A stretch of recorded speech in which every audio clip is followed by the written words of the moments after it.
Bonjour à toutes et à tous. Je suis Kevin Gilly, bioénergéticien, géobiologue et enseignant. Je vais vous présenter dans cette vidéo un parcours de formation en géobiologie dite informationnelle que je propose. Alors j'ai été formé moi-même à une méthode de géobiologie dite bioénergétique.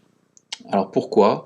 Parce qu'à la différence d'une géobiologie conventionnelle où la plupart du temps on va utiliser des outils tels que des pendules, des baguettes ou autres prolongations de notre corps, parce qu'il s'agit essentiellement de ça, j'ai appris à développer une sensibilité plus naturelle du corps humain, dont nous disposons tous, je le répète régulièrement, à développer certaines perceptions extrasensorielles pour détecter, avec le moins d'outils extérieurs possible, les phénomènes et les influences énergétiques des lieux, en l'occurrence. Dans l'approche qui m'a été enseignée, il y a aussi une notion de chamanisme, dans le sens où, une fois qu'on détecte certaines influences et énergies invisibles, on peut aussi rentrer en contact avec ce qu'on appelle des présences, donc des consciences qui se trouvent sur d'autres plans d'existence non physiques, mais qui sont bien là. Et certaines de ces présences ont des capacités dont elles peuvent nous faire profiter pour traiter en géobiologie certains phénomènes, des mémoires, agir sur des réseaux d'énergie et encore plein d'autres choses. Donc j'ai été initié à ces approches-là, que je mets en pratique depuis plusieurs années. Mais en parallèle de cela, je me suis aussi formé aux enseignements de Grigory Grabovoï sur le domaine informationnel de la réalité. Domaine beaucoup moins connu que l'aspect énergétique, qui est exploré aussi bien dans la géobiologie que dans différentes thérapies. Et l'informationnel a complètement modifié ma façon de comprendre la réalité. Ça m'a apporté des outils et des connaissances qui m'ont beaucoup fait réfléchir sur la nature fondamentale du monde dans lequel nous vivons, et sur ce que nous sommes nous-mêmes en tant qu'êtres humains. Et j'ai eu l'idée d'expérimenter les méthodes de Grigory Grabovoï dans le domaine de la géobiologie, pour voir si ces enseignements, si ces méthodes-là pouvaient fonctionner pour traiter des réseaux, pour purifier des mémoires dans des lieux, dans les murs, pour agir sur l'aspect émotionnel et mental d'un lieu de vie, sur tout ce qui concerne l'équilibre énergétique d'un lieu, quel qu'il soit. Et ça fonctionne. Ça fonctionne, j'ai mis en pratique ces techniques pendant un certain temps, à la suite de plusieurs expertises, sur différents types de lieux, des habitats, des lieux à vocation professionnelle, des terrains agricoles et autres. Et les résultats sont là. J'ai donc eu l'idée de proposer une méthode différente pour pratiquer la géobiologie, basée sur cette compréhension, sur le cumul d'une approche informationnelle, découvrir l'aspect informationnel de la réalité et développer, apprendre à contrôler la réalité, c'est-à-dire à agir par le biais de notre conscience sur ce qui nous entoure, et mettre en pratique ces activités dans le domaine de la géobiologie. Donc permettez-moi maintenant de clarifier le terme informationnel. Alors nous percevons tous, par le biais de nos 5 sens, pour simplifier, la réalité dite physique. Nous sommes a priori tous d'accord sur la forme, la texture, le poids qu'ont tous les objets et tout ce qui est dans cette réalité tangible qui est pour la plupart d'entre nous la seule réalité qui existe. Pour autant, nous savons que nos 5 sens d'être humain sont sensibles à des gammes de fréquences et que d'autres animaux, par exemple, ont une sensibilité différente qui leur donne une interprétation différente de la réalité. Donc la notion de ce qui est réel ou de ce qui ne l'est pas est intimement liée à nos capacités à percevoir ce qui est autour de nous, et même à l'intérieur de nous.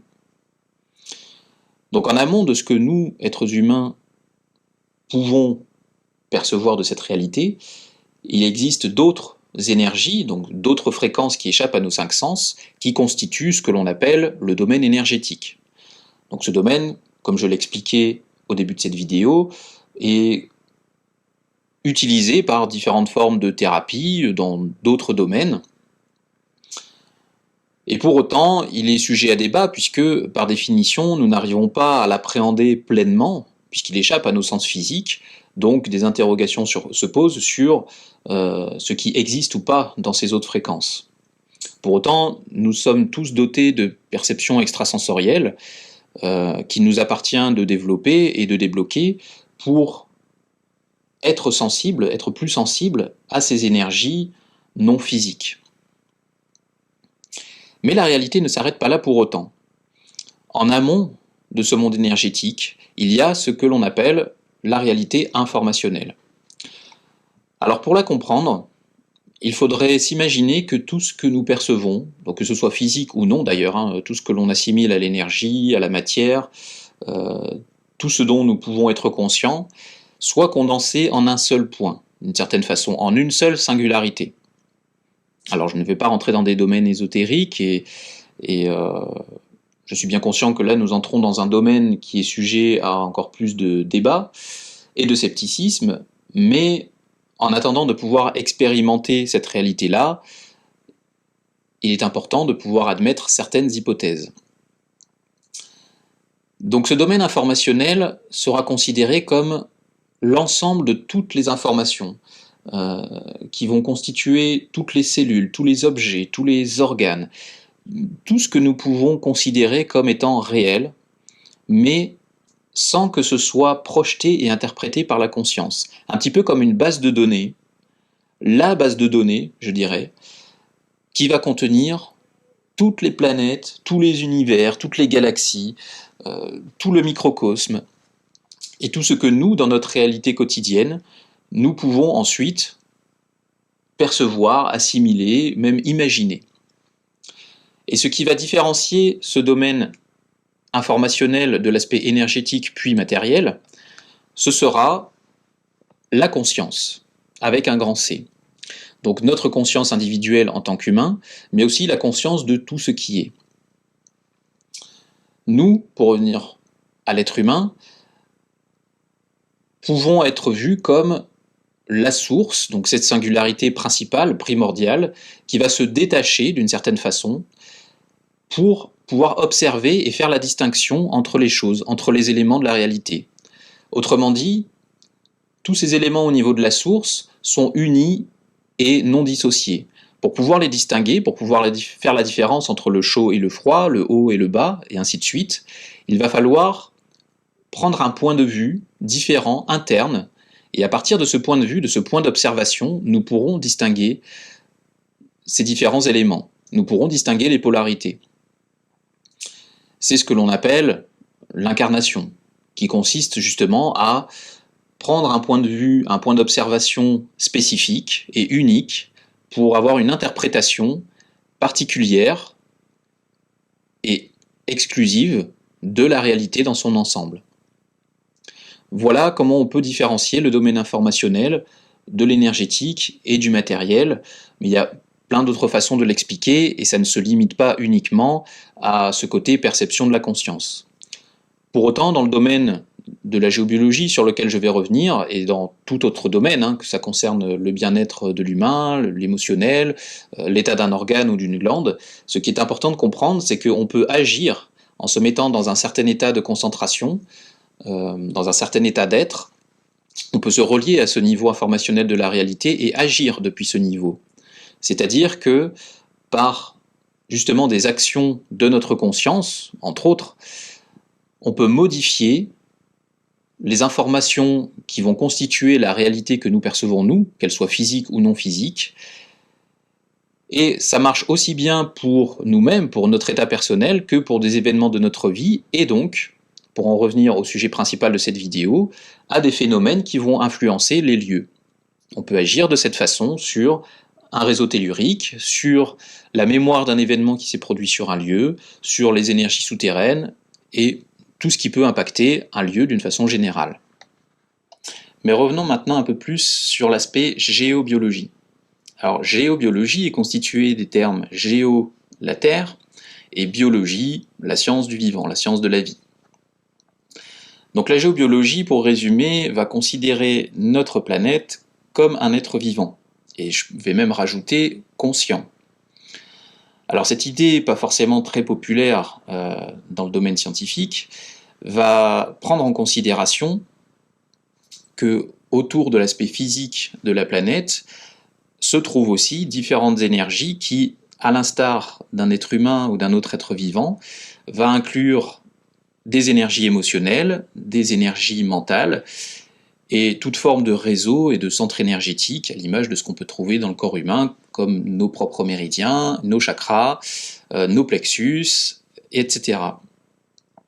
Donc à partir de ce point de vue-là, on a identifié, détecté différents types de réseaux, des ley lines, des courants telluriques, des réseaux d'énergie dans plein de fréquences ayant différents effets, non seulement sur les lieux, sur la manière dont la végétation va se développer et pousser notamment, mais aussi sur nous-mêmes, puisque ces fréquences énergétiques, émotionnelles, mentales et autres, eh bien, résonnent avec ce qui se trouve en nous. Et c'est là que la géobiologie rencontre le domaine de la thérapie et de la santé, puisque nos lieux de vie, les lieux dans lesquels nous évoluons, ont une influence directe sur notre état d'être général, sur notre bien-être et sur notre santé. Sans rentrer forcément dans le détail de tout ce qui peut nous influencer dans l'invisible, au niveau de l'environnement, je vais prendre simplement l'exemple d'un habitat et de certaines énergies qui peuvent avoir un impact sur nous et qui peuvent être traitées dans le cadre de la géobiologie. On va trouver notamment ce qu'on appelle la mémoire des lieux, la mémoire des murs, qui est en fait l'empreinte énergétique laissée par ce qui a été vécu par les anciens occupants, même avant la construction du lieu. Certaines mémoires peuvent remonter à plus ou moins loin dans le temps et s'imprimer dans les différentes couches du sol de plus en plus profondément. Et ces mémoires-là, c'est-à-dire ce qui a été produit en termes d'émotions, de pensée par une scène, une dispute ou quelque chose d'autre, va laisser une empreinte, une certaine énergie qui va stagner sur le lieu et qui va rentrer en résonance avec nos propres émotions, qui va stimuler certains programmes mentaux en nous et nous mettre face à nos propres attitudes, à nos propres faiblesses, si on peut dire, mais aussi nos bons côtés, hein. Il n'y a pas que le négatif, évidemment. Et tout ceci va nous faire travailler sur nous-mêmes. Et c'est un aspect de la géobiologie qui me tient à cœur, notamment, c'est son côté évolutif. Car nous n'arrivons pas dans un lieu de vie par hasard, et nous apprenons dans le cursus que je propose à faire le lien entre ce qui s'est passé sur un lieu, les énergies qui prédominent dans ce lieu, et la personnalité de ses occupants, pour comprendre en quoi ce lieu sert à l'évolution et au développement de la conscience de ses occupants. Donc pour revenir aux influences énergétiques sur le lieu, on va aussi trouver tout ce qui a trait aux irrégularités du sol. Les failles souterraines, par exemple, vont provoquer des déperditions d'énergie, des irrégularités dans la circulation de l'énergie. Ceci va influencer les influences magnétiques auxquelles nous sommes soumis aussi, et vont engendrer parfois des troubles dans la circulation de nos énergies, via les méridiens notamment, et à terme, si nous sommes exposés à certaines influences plus ou moins importantes, stimuler des douleurs, des problèmes de santé. Il en est de même pour les cours d'eau souterrains, qui vont provoquer un rayonnement en surface, et qui vont influencer aussi certaines parties de notre corps. On trouve aussi, autre exemple, des pollutions plus modernes qui sont liées à l'électromagnétisme. Les lignes haute tension ou les cathéters pour les personnes qui vivent à côté des chemins de fer, mais aussi, bien sûr, tout ce qui est rayonnement Wi-Fi, rayonnement divers de plus en plus nombreux dans notre quotidien, qui ont un impact non négligeable sur nos corps énergétiques. Alors je reviens sur l'aspect vivant de la planète Terre et sur les différents réseaux qui l'animent, et ces réseaux telluriques et tous les phénomènes liés à la planète Terre en tant qu'être vivant, notamment ce qu'on appelle les cheminées cosmotelluriques, les vortex, les courants telluriques, etc., vont aussi avoir une influence plus ou moins bénéfique sur nous et sur nos états en général. On peut identifier ces différents réseaux, ces différents types d'énergie, et les traiter si besoin, toujours dans le respect de ce qui est autorisé, puisqu'il n'y a pas que notre réalité physique, encore une fois, qui est à prendre en compte, mais aussi toutes les influences dans tous les autres plans d'existence non physiques, car certains réseaux, certains phénomènes intangibles pour nous ont une utilité. Rien ne se trouve par hasard dans la nature.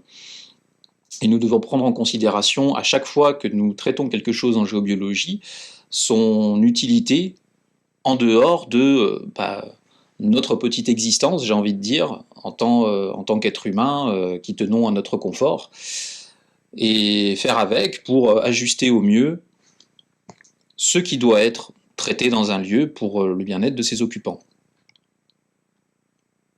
Alors, tous ces phénomènes, toutes ces connaissances ont été plus ou moins perdues au fil du temps, mais il faut savoir que les anciens bâtisseurs, il y a quelques siècles de ça, et ça remonte même à très loin dans le temps, prenaient en compte ces phénomènes, ces énergies invisibles, pour bâtir notamment les églises romanes les plus anciennes, certaines cathédrales, jusqu'à une époque, jusqu'à peu près au XIIe siècle, on va dire. Toutes ces notions-là étaient prises en compte pour bâtir des lieux particuliers. On utilisait à bon escient des énergies pour nous connecter entre guillemets au divin quand il s'agissait de lieux de culte, ou nous ancrer pour d'autres fonctions. Et on évitait autant que possible de laisser un lieu de vie sous les influences de phénomènes souterrains, par exemple, qui pourraient être pathogènes. Donc on trouve des traces de l'utilisation de ces phénomènes dans des lieux qui sont parfois très connus, et dans la particularité de certaines constructions dont le sens nous échappe encore aujourd'hui, même si l'histoire leur donne certaines interprétations.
Bien, maintenant que l'aspect géobiologie informationnelle a été un petit peu éclairci, je vais revenir sur le programme de cette formation.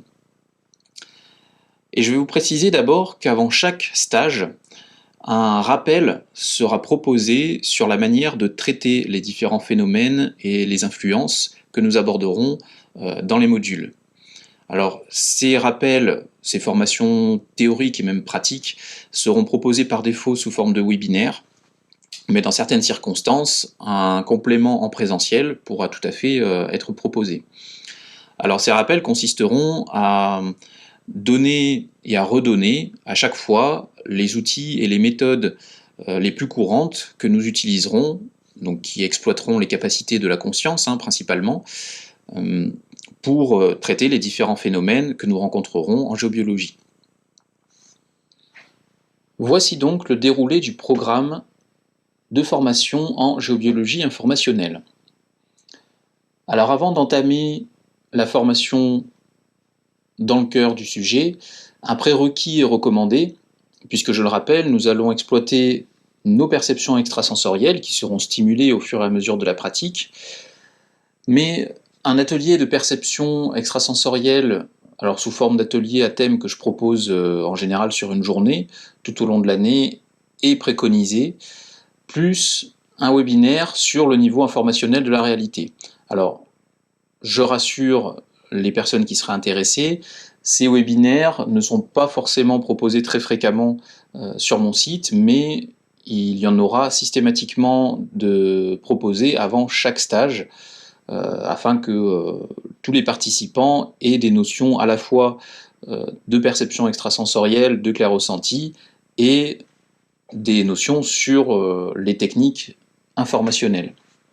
Alors, autre prérequis qui serait même idéal puisqu'il cumule les deux approches, c'est le stage de 4 jours être humain en son âme et conscience, que je propose, alors lui, une fois, voire 2 fois par an,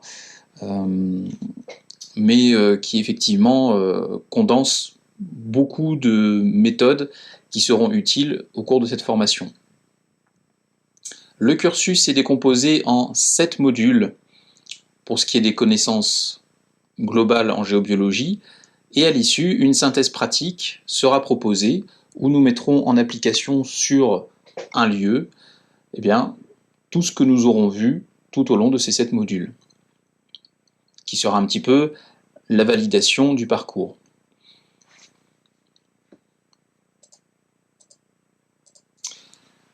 Le module 1. Donc il s'agira des énergies de la Terre, donc première partie, le module 2 étant la deuxième. Au cours de ce premier module, nous aborderons les réseaux telluriques les plus courants, donc ce qu'on appelle les réseaux à base fractale notamment, les cheminées cosmotelluriques, pareil, les plus courantes, et les vortex, jusqu'à un certain niveau. Nous parlerons aussi de la notion d'équilibre cosmotellurique, et d'autres aspects énergétiques d'un lieu fermé que l'on prendra en compte au cours d'une expertise. Le module 2 qui est donc la suite, mais qui n'est encore une fois pas forcément nécessaire de suivre à la suite du module 1. Je précise que chaque module de cette formation est indépendant. J'ai voulu que ces modules puissent être suivis dans un ordre quelconque. Donc quelqu'un qui a raté un module, le premier ou un autre, peut tout à fait suivre le module 3 ou le module 5, puisqu'à chaque fois, des rappels et des formations de base sur les méthodes employées seront dispensés pour que tout le monde soit autant que possible à un niveau qui permet de suivre le stage et d'agir avec les outils que je propose. Donc le module 2, lui, proposera d'aborder les courants telluriques, d'autres phénomènes un peu plus sacrés, disons, que l'on nomme les ley lines, les chakras des lieux, certains points d'énergie particuliers que l'on découvrira notamment sur des lieux fermés, des habitats, et les nouveaux réseaux, donc tous les phénomènes énergétiques qui sont liés aux nouvelles fréquences de la planète, qui ont été découverts il y a de ça quelques années. Donc les nouvelles cheminées, les nouveaux vortex, donc des phénomènes énergétiques qui sont plus puissants que ceux qui sont habituellement connus en géobiologie et qui ont des vertus thérapeutiques parfois impressionnantes. Le module 3, lui, va s'intéresser à ce qu'on appelle le bas astral. Donc l'astral qui est pour nous le plan des émotions, mais qui est un plan d'existence qui est très très vaste et qui va inclure beaucoup de phénomènes notamment sur les lieux. On va s'intéresser aux mémoires des lieux, à tout ce qui a trait aux ancêtres des lieux, à ce qu'on appelle les entités qui existent et qui parfois peuvent rester sur un lieu pour des raisons diverses, des parasites, des implants et tout ce qui est de l'ordre des maléfices, donc la partie pas forcément la plus lumineuse du travail, mais qui est pourtant nécessaire si l'on veut purifier efficacement un lieu quel qu'il soit. Le module 4, qui est, on pourrait dire, un complément du module 3, et qui va s'intéresser plus spécifiquement à ce qu'on va appeler l'empreinte énergétique des humains sur les lieux. Donc là, on va parler de tout ce qui va stagner sur le plan émotionnel, mental, tout ce qui a trait aux intentions humaines qui, comme je l'expliquais précédemment, va laisser des traces dans les énergies des lieux et qui va influencer ses occupants. On va aussi, dans ce module, essayer de comprendre les liens entre les phénomènes les plus sombres, en tout cas les moins vibratoires que l'on va trouver, et les énergies de ses occupants. On va traiter aussi tout ce qui est forme pensée négative, ce qu'on appelle les égrégores, les installations négatives, éthériques ou astrales, et on va revenir sur les mémoires nocives des lieux, savoir remonter dans le passé d'un lieu, et identifier, même au niveau souterrain, ce qui a pu se passer dans l'historique du lieu notamment.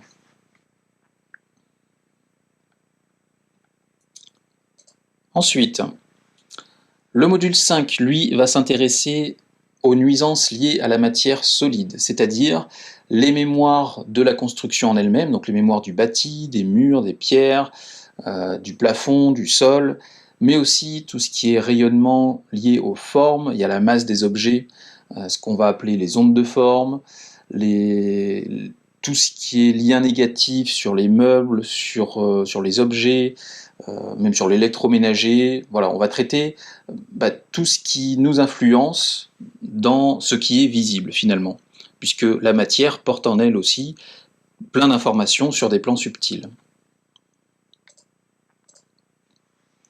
Le module 6 va s'intéresser à l'eau dans son ensemble et aux influences environnementales. Donc on va parler évidemment de l'eau de consommation qui va passer par le compteur d'eau. On va apprendre à traiter un compteur d'eau, à le programmer pour agir efficacement sur l'eau. Partie qui sera particulièrement intéressante puisqu'on pourra avoir des preuves tangibles de notre action sur un compteur d'eau notamment, en goûtant l'eau avant et après, et vous verrez que le goût de l'eau va être influencé par une action de la conscience, sans utiliser aucun objet ni aucune autre méthode que nos propres capacités. On va aussi parler des influences de l'eau souterraine, les cours d'eau souterrains, trouver des cours d'eau pour déceler des sources potentielles. On va parler aussi de l'électromagnétisme et de l'électricité, apprendre à traiter ces influences-là. Et puis on va s'occuper de la nature, de la végétation, des animaux, de tout ce qui est extérieur à l'habitat. On abordera aussi d'autres concepts comme les influences du voisinage, comment s'en préserver si besoin. On va aussi apprendre à traiter momentanément les influences de la conscience collective sur un lieu. On va parler des produits chimiques, des métaux lourds qui polluent aussi l'environnement d'un lieu et sur lesquels on peut faire certaines actions, des nanotechnologies, etc. Et le module 7, lui, sera consacré à la partie que j'ai plus ou moins développée, on va dire, et que j'ai nommée la synergie spirituelle des lieux. Alors ça, ce sera un petit peu le clou du spectacle dans l'ordre des modules, mais finalement, dans une expertise complète, c'est plutôt par cette partie-là que je commence, en échangeant avec les occupants ou propriétaires des lieux. Il va s'agir en fait d'une approche psychologique et spirituelle du lieu, dans le sens où on va là, tout en communiquant avec les occupants d'une habitation par exemple, tenter de comprendre les liens qu'ont ces personnes avec les énergies du lieu, avec son histoire, déceler un petit peu dans les tempéraments, dans les caractères des gens, ce qui résonne avec le passé du lieu et ce qui stimule dans les structures des personnes.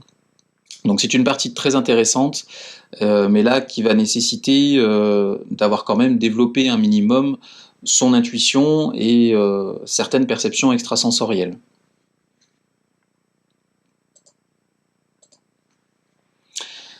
Et enfin, la synthèse pratique, qui sera proposée pour ceux qui ont suivi l'ensemble des modules, où nous nous intéresserons à un lieu complet sur lequel nous effectuerons toutes les tâches, toutes les actions que nous aurons apprises à effectuer au cours de cette formation. Alors je précise que dans chaque module, nous apprendrons à traiter les différents phénomènes en présentiel, mais aussi à distance, via des plans, via des photos, via même des croquis, des vues aériennes, parce qu'on peut traiter dans l'énergie ce qui a besoin de l'être, même à distance. Ça fonctionne de la même manière, et on peut s'occuper de certaines choses sur un plan et vérifier sur place que ça a bien été fait. On peut même prendre des mesures pour s'assurer que le résultat est bien là. Voilà, nous arrivons au terme de cette présentation. Je répondrai avec plaisir à vos questions. Vous trouverez mes coordonnées sur mon site equilibrium.org. Vous y trouverez également la présentation de ce cursus de formation, les dates et les lieux des stages qui sont déjà programmés, le planning de mes différents stages, ainsi que des informations complémentaires sur les méthodes employées et sur les autres services que je propose. Prenez soin de vous.